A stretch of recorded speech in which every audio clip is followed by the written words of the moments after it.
कहानी शुरू होती है स्वीडन से, जहां एक रात अचानक कोई एलियन लाइफ फॉर्म आसमान को चीरते हुए शहर में गिरने लगती है।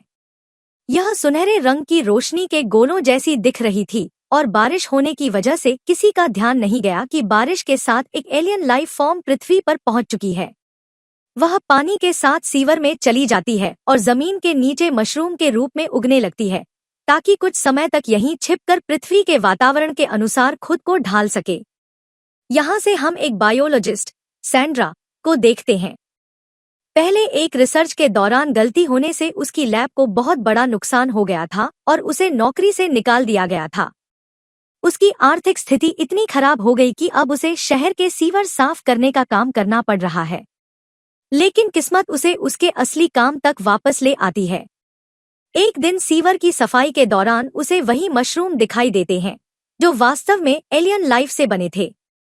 एक बायोलॉजिस्ट होने के नाते वह तुरंत समझ जाती है कि इस रंग और आकार के मशरूम पृथ्वी पर पाई जाने वाली किसी भी प्रजाति के नहीं हैं।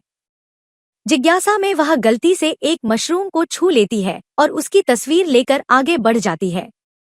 हालांकि वह इस बात पर ध्यान नहीं देती कि जिस मशरूम को उसने छुआ था, उसने अब सैंड्रा की बॉडी से इंसानों की आनुवंशिक जानकारी हासिल कर ली है और हवा के जरिए हर ओर फैलने लगा है। उधर सैंड्रा महसूस करती है कि अजीब कारणों से सभी हाईवे पर बड़े बड़े ट्रैफिक जाम लगने लगे हैं। वह गाड़ी से उतरकर देखती है कि सभी लोग आसमान की ओर देख रहे हैं। दरअसल पूरे शहर के आसमान में एक अजीब आकार की विशाल आकृति तैर रही थी, ऐसा दृश्य जो पृथ्वी पर पहले कभी नहीं देखा गया था। सैंड्रा को बिल्कुल अंदाजा नहीं था कि जब उसने सीवर में उस मशरूम को छुआ था, तभी से यह आकृति आसमान में प्रकट हुई है। इस खोज के बाद पूरी दुनिया में डर फैलने लगता है और पुलिस सभी लोगों को घरों में रहने की सलाह देती है।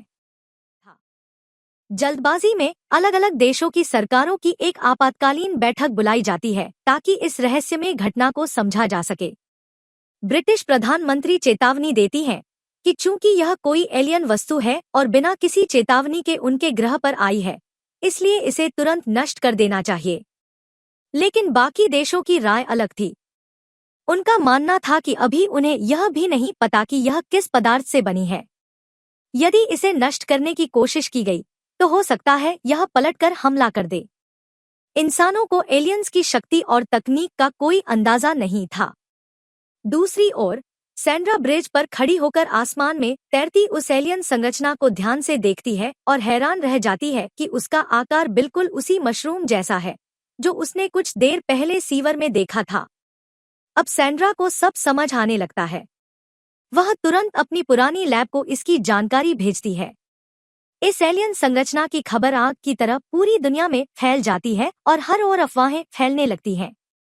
इंसान कभी इस बात के लिए तैयार ही नहीं थे कि एक दिन उन्हें किसी एलियन लाइफ फॉर्म का सामना करना पड़ेगा, वह भी ऐसी प्रजाति का जिसकी प्रकृति और शक्तियों के बारे में वे कुछ नहीं जानते।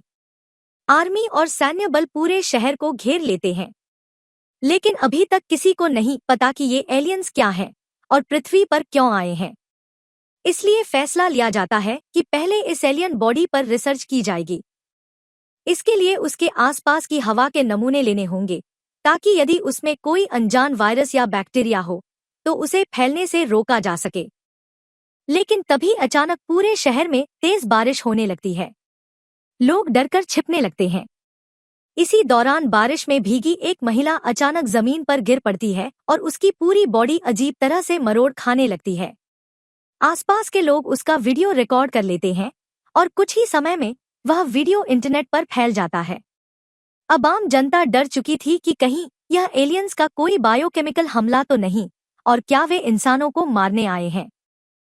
कुछ घंटों बाद बारिश रुकने पर मिलिट्री उस एलियन ऑब्जेक्ट की जांच के लिए एक ड्रोन भेजती है। जो परिणाम सामने आते हैं वे बेहद चौंकाने वाले थे। उस अनजान ऑब्जेक्ट का तापमान लगातार 38 डिग्री सेल्सियस बना हुआ था। इसका मतलब था कि यह कोई मशीन नहीं बल्कि एक जीवित जीवन रूप है। उसकी कोशिकाओं की जांच में एक नया जीन सीक्वेंस मिला जो पृथ्वी पर पाए जाने वाले किसी भी जीव से मेल नहीं खाता था। अब यह पूरी तरह स्पष्ट हो चुका था कि यह जीव पृथ्वी से बाहर किसी दूसरे ग्रह से आया है। बढ़ते डर को देखते हुए प्रधानमंत्री घोषणा करती हैं कि पूरे शहर को सेना की मदद से खाली कराया जाएगा ताकि लोग सुरक्षित रह सकें। इसके बाद सैंड्रा अपने बॉयफ्रेंड सैम के साथ शहर से बाहर पहाड़ों में रहने चली जाती है। वहां भी सैंड्रा रिसर्च जारी रखती है। उसे यकीन था कि आसमान में दिखाई देने वाली वह संरचना और सीवर के मशरूम आपस में जुड़े हुए हैं। अधिक जानकारी के लिए वह बाहर निकलकर दोबारा उस एलियन बॉडी की तस्वीरें लेने लगती है। लेकिन तभी अचानक वह पूरा ऑब्जेक्ट तेजी से चमकने और जलने लगता है, मानो उसके भीतर कोई हलचल हो रही हो। पूरी दुनिया की निगाहें उसी पर टिक जाती हैं कि अब आगे क्या होने वाला है। तभी सैंड्रा को एक नया विचार आता है। अगली सुबह जब सैम सो रहा होता है, वह चुपचाप अकेले शहर वापस लौट जाती है ताकि सीवर वाले मशरूम्स पर दोबारा रिसर्च कर सके। इस समय तक शहर पूरी तरह सील हो चुका था, लेकिन सैंड्रा किसी तरह सेना को झूठ बोलकर शहर में दोबारा प्रवेश कर जाती है। फिर जब वह उसी सीवर में पहुंचती है तो वह यह देखकर हैरान रह गई कि यहाँ के मशरूम अब एक शब्द बनाते हुए चमक रहे थे। वह शब्द था वी कम इन पीस, यानी हम पृथ्वी पर शांति के लिए आए हैं। शायद अब तक यह एलियन लाइफ फॉर्म पृथ्वी की भाषा कुछ हद तक सीख चुकी थी और यह इंसानों के लिए उनका पहला संदेश था।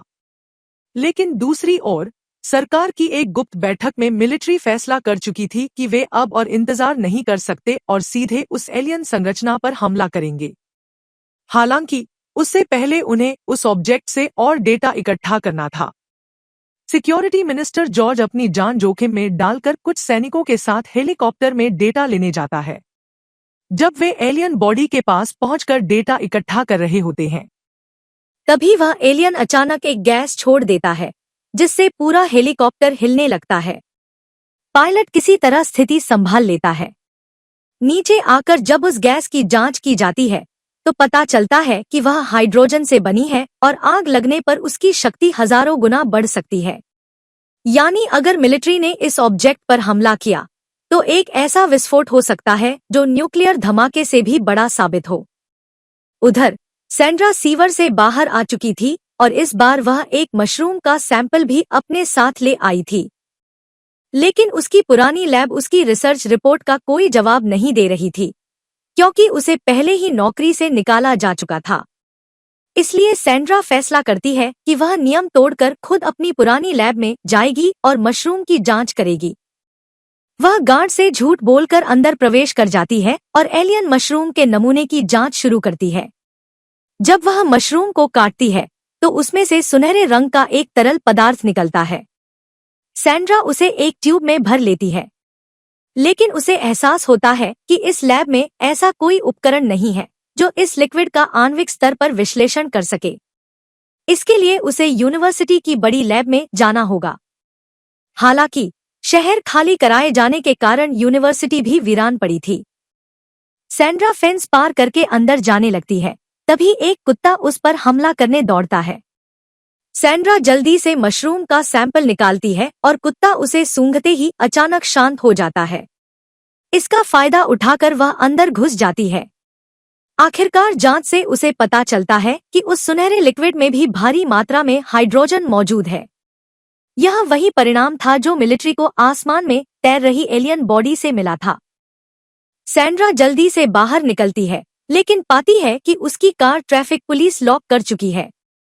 तभी उसका बॉयफ्रेंड सैम फोन करके बताता है कि आर्मी एलियन बॉडी पर हमला करने की योजना बना रही है और लोगों को शहर से दूर रहने की चेतावनी दी गई है। लेकिन सैंड्रा अभी जान चुकी थी कि एलियन संरचना के अंदर भारी मात्रा में हाइड्रोजन गैस है। यदि उस पर हमला किया गया तो न्यूक्लियर बम जैसा विस्फोट हो सकता है और करोड़ों लोग मारे जा सकते हैं। उसे किसी भी तरह अपनी रिपोर्ट सरकार तक पहुंचानी होगी। उसी समय सिक्योरिटी मिनिस्टर जॉर्ज भी सरकारी बिल्डिंग में लौट चुके थे। उन्होंने भी पता लगा लिया था कि एलियन द्वारा छोड़ी गई गैस हाइड्रोजन है और बिना सोचे समझे हमला नहीं करना चाहिए।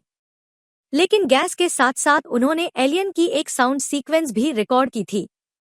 वैज्ञानिक जब उसका अनुवाद करते हैं तो उसका अर्थ निकलता है, या तो हार मान लो या तबाह हो जाओ।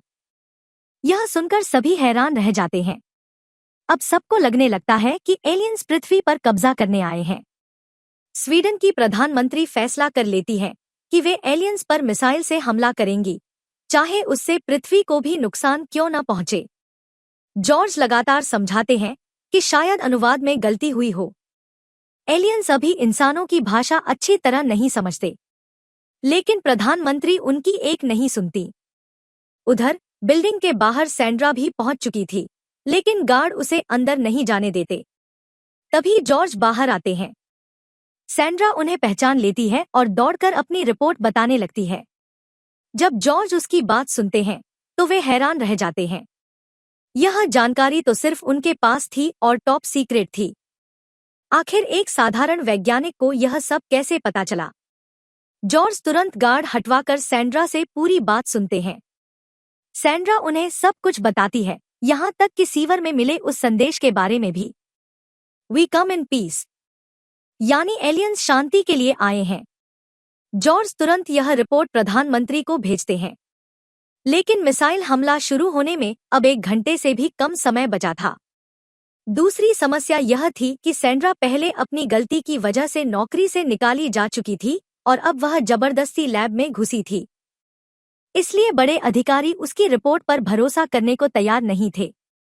इसी बीच प्रोफेसर मॉर्गन सैंड्रा की भेजी हुई रिपोर्ट देखते हैं और खुद सीवर में जाकर जांच करने का फैसला करते हैं। सैंड्रा बहुत परेशान थी। सरकार उसकी बात मानने को तैयार नहीं थी। तभी उसके दिमाग में एक नया विचार आता है। उसे याद था कि जब उसने पहली बार मशरूम को छुआ था, तभी आसमान में एलियन संरचना दिखाई दी थी। शायद अगर कोई फिर से उस मशरूम से संपर्क करे तो एलियंस इंसानों की भाषा बेहतर तरीके से समझ पाएंगे और गलतफहमी दूर हो जाएगी। लेकिन यह बहुत खतरनाक था। तभी जॉर्ज बताते हैं कि उन्हें पहले से टर्मिनल कैंसर है और वे वैसे भी कुछ महीनों में मरने वाले हैं, इसलिए वे खुद यह जोखिम उठाएंगे। जॉर्ज एलियन मशरूम का एक टुकड़ा खा लेते हैं। अचानक उन्हें बहुत तेज घुटन महसूस होती है। ऐसा लगता है जैसे उनकी चेतना शरीर से बाहर निकल रही हो। फिर अचानक उनकी आंखें उनके बचपन के घर में खुलती हैं। जॉर्ज समझ जाते हैं कि मशरूम खाने के बाद एलियंस उनकी यादों में प्रवेश कर चुके हैं और उन्हें सुरक्षित महसूस कराने के लिए उनके बचपन का घर दिखा रहे हैं। तभी उनके पुराने खिलौने से आवाज आती है, हम पृथ्वी पर शांति के लिए आए हैं। इसके तुरंत बाद जॉर्ज की चेतना वापस उनके शरीर में लौट आती है। अब वे समझ चुके थे कि एलियंस ने उनकी सारी यादें देख ली हैं और उन्हीं के माध्यम से संदेश दिया है कि वे किसी इंसान को नुकसान नहीं पहुंचाना चाहते। उधर सरकारी मीटिंग में हमला करने का समय आ चुका था। प्रधानमंत्री अंतिम आदेश देने ही वाली थी कि तभी जॉर्ज का संदेश पहुंच जाता है कि हमला टाल दिया जाए। उसी समय स्क्रीन पर दिखाई देता है कि आसमान में तैर रही एलियन संरचना धीरे धीरे आगे बढ़ने लगी है। सबको लगता है कि शायद एलियंस इंसानों के हथियारों से डर गए हैं और पृथ्वी छोड़कर जा रहे हैं। लेकिन तभी प्रोफेसर मॉर्गन का फोन आता है। वे बताते हैं कि एलियन संरचना वास्तव में इंसानों को परख रही है। वे यह समझने की कोशिश कर रहे हैं कि इंसान निर्णय कैसे लेते हैं और उनका व्यवहार कैसा है। कुछ ही देर बाद वह संरचना एक सुनसान पहाड़ी इलाके के ऊपर पहुंचती है।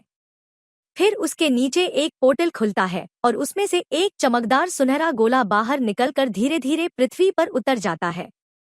यानी एलियंस अपनी आगे की योजना बदल रहे थे। सैंड्रा और जॉर्ज तुरंत उस जगह पहुंचते हैं, लेकिन जल्द ही मिलिट्री भी पूरे इलाके को घेर लेती है। किसी का ध्यान नहीं जाता कि उस गोल्डन ऑर्ब से छोटे छोटे एलियन जीव निकलकर जंगल और पानी में फैलने लगे हैं। सरकार इस स्थिति को समझने के लिए एक अंतर्राष्ट्रीय वैज्ञानिक समिति बनाती है। जॉर्ज और सैंड्रा को भी उसमें शामिल किया जाता है, हालांकि सैंड्रा के पास सीमित अधिकार होते हैं। शाम तक वैज्ञानिक बताते हैं कि एलियन ऑर्ब में बहुत सारे अंडे हैं और उनमें इतनी ऊर्जा मौजूद है जितनी पृथ्वी के लाखों करोड़ों पावर प्लांट्स मिलकर भी पैदा नहीं कर सकते। यह सुनकर प्रधानमंत्री के मन में विचार आता है कि यदि इस ऊर्जा को प्राप्त कर लिया जाए तो पृथ्वी की ऊर्जा समस्या हमेशा के लिए समाप्त हो सकती है। लेकिन दूसरी ओर सैंड्रा को अपने पानी के नमूनों की जांच से पता चलता है कि एलियन कोशिकाएं पृथ्वी के वातावरण में पूरी तरह ढल चुकी हैं और बेहद तेजी से विकसित हो रही हैं। इसका मतलब था कि ऑर्ब से निकले जीव अब तक हजारों गुना विकसित हो चुके होंगे। सैंड्रा उन्हें खोजने वापस जाती है और सचमुच उसे एक एलियन जीव पेड़ों के बीच छिपा हुआ मिल जाता है। डरते हुए वह उसे पकड़कर बाहर निकालती है। यह पहली बार था जब वह किसी एलियन जीवन को अपने सामने देख रही थी। उसे इनके बारे में और जानना था, इसलिए वह नियम तोड़कर उस एलियन जीव को चुपचाप अपने घर ले आती है, वह भी सबसे छुपाकर, ताकि वो यहाँ अकेले इन एलियन जीवों की फिजिकल बॉडी और बाकी विशेषताओं का पता कर सके। वहीं अब तो इसी जैसे बहुत से एलियन जीव जो ऑर्ब से निकले थे वे भी अब बहुत ज्यादा स्पीड से विकसित हो रहे हैं, क्योंकि इतने महीनों से मशरूम्स के रूप में धरती पर रहकर अब तक उन्होंने धरती के वातावरण को अच्छे से समझ लिया और अपने आप को एनवायरनमेंट के अनुसार अपग्रेड कर लिया। वहीं अब तो कई सारे आम लोग भी उन्हें नोटिस करने लगे। उनकी वीडियोस इंटरनेट पर फैलने लगी, जिसके बाद सरकार अब सील जोन की सीमा और बढ़ा देती है ताकि आम लोग इन एलियन जीवों से दूर ही रहे और तब तक सरकार इन जीवों के बारे में और जान सके। तो वहीं जिस एलियन को सेंड्रा ने उठाया था वह भी सिर्फ कुछ ही दिनों में बहुत बड़ा हो गया। लेकिन सेंड्रा समझ गई कि इसकी हालत ठीक नहीं है, इसकी हेल्थ के साथ कुछ तो गड़बड़ है, जिसके बारे में यह अभी इंसानों की भाषा ना जानते हुए बता भी नहीं सकती। जबकि बाहर अब तक सोशल मीडिया पर हर ओर ऐसे ही बहुत सारे एलियन जीवों की वीडियोस फैल रही थी और आम जनता में इनसे डरकर थ्योरीज फैलने लगी कि कहीं यह एलियंस उनके पृथ्वी ग्रह को हथियाने तो नहीं आए। क्या वे यहाँ अपनी संख्या बढ़ाकर इंसानों को गुलाम बनाना चाहते हैं? ऐसी बहुत सी अफवाहें फैलने के बाद अब बहुत सारे प्रोटेस्टर्स और social media influencers army base के बाहर प्रोटेस्ट करने लगते हैं। उनकी मांग थी कि इन एलियंस को वे अभी खत्म कर दें या फिर पृथ्वी से निकाल दें। वे इन एलियंस की संख्या और बढ़ने का इंतजार नहीं कर सकते। जबकि जब से सरकार को यह पता चला है कि वे उस एलियन ऑर्ब से अनलिमिटेड एनर्जी हासिल कर सकते हैं, तब से उनका एलियंस को लेकर रवैया ही बदल गया। पहले की तरह अब वे उन पर अटैक नहीं करना चाहते। सो वे अभी के लिए एक मीटिंग बुलाकर इन सारे एलियन जीवों को एक सीक्रेट लोकेशन पर बंद करने का फैसला लेते हैं, ताकि आम लोगों का गुस्सा कुछ दिन के लिए कम हो जाए। वहीं सैंड्रा और जॉर्ज भी मिलिट्री बेस में पहुंच चुके थे, क्योंकि वे जानना चाहते थे कि यह एलियन जीव खाते क्या हैं। तभी उन्हें थोड़ी छानबीन के बाद पता चला कि यहाँ जंगल में रहने वाले एलियंस वही मशरूम्स खाते हैं जो कि पहले सैंड्रा ने देखे थे, और सैंड्रा समझ गई कि इसलिए उसके घर वाला पालतू एलियन बीमार पड़ रहा है और वह इन मशरूम्स को खिलाकर उसे सही कर सकती है। वहीं कमेटी के बाकी वैज्ञानिक जिन छोटे एलियंस पर रिसर्च कर रहे थे, अब उन्हें ऊपर से ऑर्डर मिला कि जिन पर उनकी रिसर्च खराब हो चुकी है वे उन जीवों को जलाकर खत्म कर दें, ताकि बाहर आम मीडिया में उनकी रिसर्च के बारे में पता ना चल सके। लेकिन अब जैसे ही डॉक्टर उन जीवों पर ऑयल डालकर आग लगा देता है तो अजीब कारणों से इस बार इसका पता आसमान में तैर रही एलियन बॉडी को चल गया और वह गुस्से में चमकने लगती है। फिर तो जल्द ही जिस जंगल में वह ऑर्ब थी वहां आसपास आग लग गई।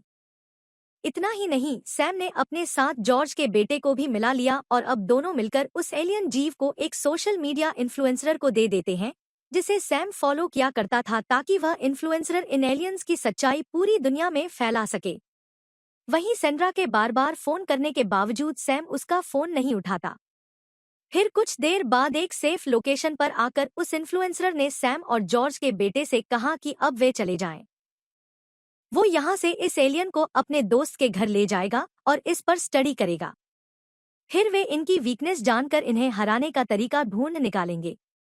लेकिन अब जब एलियन को सौंप कर सैम और जॉर्ज का बेटा दूर चले गए तो वह आदमी एक इल्लीगल बायर को फोन कर खबर देता है कि उनके हाथ जैकपॉट लग गया, उसके पास एक एलियन है, वही एलियन जिन्हें कि सरकार आम लोगों से छिपा रही है।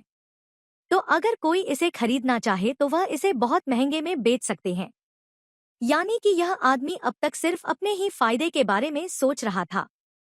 वहीं सरकारी ऑफिस में सभी परेशान थे कि वह जीव कहाँ होगा। तभी उन्हें पता चला कि स्वीडन गवर्नमेंट का एक बड़ा मिनिस्टर उसी एनर्जी वाले एलियन ऑर्ब को अमेरिका को सौंप रहा है और इसके बदले में अमेरिका उन्हें बहुत सारे पैसे देगा।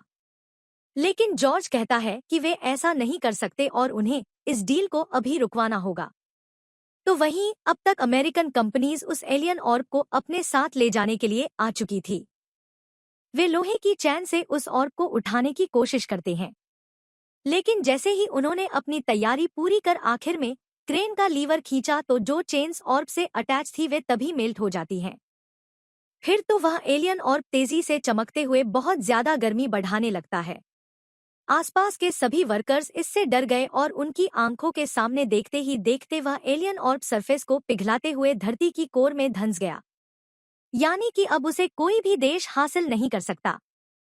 वहीं अब तक पूरे स्वीडन देश को चारों ओर से सील कर दिया गया था ताकि कोई भी नागरिक किसी एलियन को बाहर ना ले जा सके। सो अब वही इन्फ्लुएंसर जो कि सेंड्रा वाले एलियन जीव को निकालने की कोशिश कर रहा है। अब उसे समझ नहीं आता कि वह बाहर कैसे निकले और अगर सरकार ने उसे एलियन के साथ देख लिया तो वे उसे हमेशा के लिए जेल में डाल देंगे। वह एक आखिरी कोशिश करते हुए अपने बायर से फिर से डील करता है कि अगर वह इस एलियन जीव को मारकर बाहर नहीं आए तो क्या उसे इसकी बॉडी के भी पैसे मिलेंगे। लेकिन बायर ने इसके लिए साफ मना कर दिया और उन्हें यह एलियन जिंदा ही चाहिए। इन्फ्लुएंसर समझ चुका था कि अब वो इसे इस देश से बाहर बिल्कुल भी नहीं ले जा सकता। ऊपर से उसे इसे खुद का पीछा छुड़ाना होगा। तो अब वो उसे यहीं बाहर निकालकर उसे मारकर झाड़ियों में फेंकने का फैसला करता है। उसने एक सुनसान गैस स्टेशन पर गाड़ी रोक ली। लेकिन जब वो उसे मारने ही वाला था कि तभी उसे चारों ओर से जंगल से अजीब सी आवाजें आने लगी। दरअसल क्योंकि यह एलियंस टेलीकिनेसिस के जरिए आपस में संपर्क कर सकते हैं, तो इस एक एलियन से सबको पता चल गया कि एक इंसान उनके एक मेंबर को मारने वाला है। तभी वो एलियन अब पहले पीछे से अटैक कर उस इन्फ्लुएंसर को खत्म कर देता है, जो कि पूरी घटना पास वाले सीसीटीवी कैमरा में कैद हो गई। हालांकि उस एलियन ने यह खुद को बचाने के लिए किया था, लेकिन इस फुटेज के पूरी दुनिया में फैलने से सबको लगने लगा कि उस एलियन ने एक मशहूर इन्फ्लुएंसर को मार दिया है, वो भी सिर्फ इसीलिए कि वो एलियंस के खिलाफ प्रोटेस्ट कर रहा था, उनके खिलाफ वीडियोस बनाता था। कमांड रूम में सेंड्रा भी पहचान लेती है कि यह तो सेम वही एलियन है जो कि उसके घर से चोरी हुआ था। वहीं अब उस आदमी की मौत के बाद आम जनता एलियंस पर भड़क उठती है।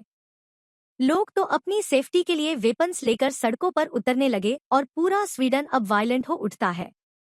अब लोग नारे लगाने लगे कि अगर सरकार इनसे खुद नहीं निपट सकती तो इन्हें आम जनता खत्म करेगी। सेंड्रा और जॉर्ज जल्दी से लोगों को समझाने उनके बीच में जाते हैं। यहीं पर जॉर्ज का बेटा और सेंड्रा का बॉयफ्रेंड सैम भी मौजूद है। उन दोनों को भी लगता है कि उन्हें एलियंस को मार देना चाहिए। वहीं अब लोग तो बेकाबू होते हुए एलियंस वाले जंगल में घुस गए और वे सोल्जर्स की बैरिकेड को तोड़ते हुए फिर उन्हें जो भी एलियन दिखाई देता वे सीधा उस पर अटैक कर देते। इसी काओस के बीच जॉर्ज को अपना बेटा दिखाई देता है, लेकिन तभी भीड़ में एक आदमी एलियन पर गोली चला रहा था और इसी गोली के रास्ते के बीच जॉर्ज का बेटा आ गया। तो जॉर्ज अब अपने बेटे को बचाने के लिए खुद उसके सामने आ जाता है। सेंड्रा जल्दी से एम्बुलेंस लाकर उसे हॉस्पिटल पहुंचाती है, जबकि अब जंगल में इंसानों के इस अटैक के बाद सारे एलियन जीव इकट्ठा होकर खुद ही सामने आने लगे। वे अब समझ चुके थे कि इंसान उन्हें अपने ग्रह पर कभी नहीं रहने देंगे। तभी जिस जगह पर वह एलियन ऑर्ब धंसा था, वहीं से तेजी से सारी एनर्जी वापस से स्पेस में जाने लगती है और आसपास के सारे एलियंस जो कि इस समय धरती पर मौजूद हैं, वे सब उसी पोर्टल की ओर जाने लगे, मानो उन्हें पता हो कि अब वे यहाँ और नहीं रहेंगे। दूर से सेंड्रा और ऑफिशियल्स भी सब देख रहे थे कैसे धरती से यह पूरा पोर्टल सीधा ऊपर उसी एलियन बॉडी से कनेक्ट हो रहा है। तभी एक झटके के साथ आसमान में वोल्टेक्स खुलता है और देखते ही देखते वो पूरी एलियन बॉडी सबके सामने आसमान से गायब हो गई, जबकि अब धरती पर बचे हुए सभी एलियंस उसी पोर्टल में जाने लगते हैं। वे सब अब पृथ्वी को छोड़कर हमेशा के लिए जा रहे थे। सेंड्रा को इसी भीड़ में अपना वही पैटिलियन नजर आता है। वो अब सेंड्रा के पास आकर उसे आंखों ही आंखों में समझाने की कोशिश करता है कि वे तो यहाँ इंसानों का भला करने आए थे, लेकिन इंसान उनकी मदद के लायक नहीं और अब वे उन्हें उन्हीं के हाल पर ऐसे ही छोड़कर जा रहे हैं। सेंड्रा उसे आखिरी बार गले लगाकर बाकी जीवों के साथ जाने देती है। फिर वह टूटे हुए दिल के साथ वापस से हॉस्पिटल आ गई और उसने देखा कि लगेली जॉर्ज को गोली लगने के बावजूद वह सेफ बच चुका है। ऊपर से जॉर्ज अब उसे एक अजीब सी बात रिवील करता है। दरअसल जो उसे पहले कैंसर डिटेक्ट हुआ था, अब वह अजीब कारणों से उसकी बॉडी से खत्म हो चुका है। यानी कि जॉर्ज पूरी तरह से हेल्दी हो गया। और इसका कारण एक ही है, उसने जो पहले वे एलियन मशरूम खाए थे, उसने उसकी बॉडी से सारी बीमारियां ठीक कर दी। यहां तक कि उसने कैंसर को भी हील कर दिया। वे एलियंस इतनी ज्यादा एडवांस थे कि वे इंसानों की सबसे बड़ी बीमारियों को भी हील कर सकते थे। लेकिन तभी सैंड्रा जॉर्ज को बताती है कि उनसे उन एलियंस को समझने में बहुत देर हो गई, क्योंकि अब इंसानों के उन पर अटैक करने से वे पृथ्वी को हमेशा के लिए छोड़कर जा चुके हैं। वे एलियंस तो कभी यहाँ कब्जा करने आए ही नहीं थे, बल्कि वे तो यहाँ हम इंसानों के साथ अपनी टेक्नोलॉजी शेयर करने आए थे। दरअसल जब उन्होंने स्पेस में आसपास में झांका तो उन्हें सिर्फ पृथ्वी ग्रह पर ही जीवन नजर आया और वे इंसानों के साथ मिलकर एक साथ तरक्की करना चाहते थे। लेकिन उन्होंने इंसानों के साथ अपने रिश्ते बनाने से पहले उनके बारे में जानने का फैसला किया। इसलिए वे एलियंस इतने महीनों से सिर्फ यह जांच रहे थे कि हम इंसान अपने फैसले कैसे लेते हैं। क्या हमें अपने साथ साथ और भी जीवों की कदर है? फिर पहले इंसानों ने उन एलियंस पर अटैक करने का सोचा, जबकि वे उनसे संपर्क करने की कोशिश कर सकते थे। फिर जब एलियंस ने इंसानों को यह दिखाया कि उनके पास अनलिमिटेड एनर्जी का सोर्स है, तो कुछ करप्ट नेताओं का व्यवहार एलियंस को लेकर बिल्कुल बदल गया। फिर उन्होंने अमेरिका के साथ एनर्जी डील साइन करनी शुरू कर दी और वे अपने ही लालच में खो गए। फिर भी एलियंस ने इंसानों को एक और मौका दिया और उन्होंने अपने एक अंश को इंसानों से थोड़ा अलग दिखने वाले जीवों के रूप में इंसानों के बीच भेजा, ताकि इंसान कम से कम एलियंस के दिखने के बाद उनसे अच्छे से व्यवहार करें। लेकिन एलियंस को देखने के बाद तो इंसान उन्हें ही मारने उतर पड़े और इसी के बाद अब एलियंस ने फाइनली फैसला कर लिया कि वे पृथ्वी वासियों को उनके हाल पर छोड़ देंगे। एलियंस अगर चाहते तो पृथ्वी का पोल्यूशन कम कर सकते थे, वे हमारे ग्रह की दशा सुधार सकते थे और इंसानों को हमेशा के लिए अनलिमिटेड एनर्जी सोर्स प्रोवाइड करा सकते थे। उनके पास तो पृथ्वी की सारी बीमारियों का इलाज भी था। लेकिन अब वे इंसानों की सच्चाई जानने के बाद अपनी कोई भी एबिलिटी इंसानों से शेयर नहीं करेंगे। उन्होंने इंसानों को उनके मर रहे ग्रह पृथ्वी के साथ हमेशा के लिए अकेला छोड़ दिया है, क्योंकि आने वाले सिर्फ कुछ ही दशकों में इंसान पृथ्वी को इतना निचोड़ चुके होंगे कि वे खुद ही अपने आप को खत्म कर लेंगे। और इसी सैड रियलिस्टिक एंडिंग के साथ यह पूरी सीरीज यहीं पर खत्म हो जाती है। सो एलियंस और उनकी विचारधारा को लेकर आपका क्या मानना है? अपनी राय कमेंट्स में बताएं। तो मिलते हैं एक नई सीरीज के साथ नेक्स्ट टाइम। तब तक के लिए बाय बाय।